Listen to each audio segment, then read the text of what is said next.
এবার দীর্ঘ প্রতীক্ষার অবসানের পরে চার হাত এক হলো বিজয় দেবারকান্ডা এবং রশ্মিকা মন্দানা।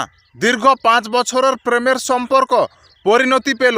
বৃহস্পতিবার আরাবল্লী ঘেরা উদয়পুর রিসোর্টে বিয়ে সারলেন তারকা যুগল।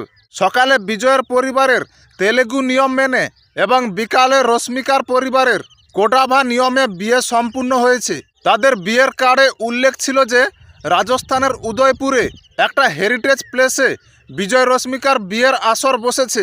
বিয়ের পর 4 মার্চ হায়দ্রাবাদে একটা জমকালো রিসেপশন পার্টির আয়োজন করা হয়েছে। বিয়ের দিন ব্যক্তিগত গোপনীয়তা রক্ষা করতে এই জুটি এক কঠোর নো ফোন পলিসি গ্রহণ করেছিল, অর্থাৎ বিয়ের মণ্ডপে কোনো অতিথি মোবাইল ফোন ব্যবহার করতে পারবে না। এমনকি যারা বিয়ের ছবি ও ভিডিও তুলবেন সেই পেশাদার ফটোগ্রাফারদের টিমের সঙ্গেও কঠোর আইনি চুক্তি স্বাক্ষর করা হয়েছে, যাতে একটা ছবিও বিয়ের আগে বাইরে না আসে। কোনো প্রকার উপহারের পরিবর্তে বিজয় রশ্মিকা তাদের বন্ধুদের হাতে লেখা চিরকুটে জানিয়েছিল তাদের উপস্থিতি এবং আশীর্বাদই সবচেয়ে বড় উপহার।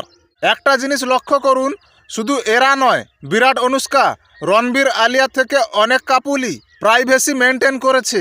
শুধুমাত্র ক্লোজ বন্ধু এবং রিলেটিভদের ইনভাইট করেছে, সিক্রেসি মেনটেন করে বিয়ে করেছে।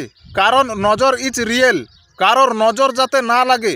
তাই আপনিও কি এইসব মানেন?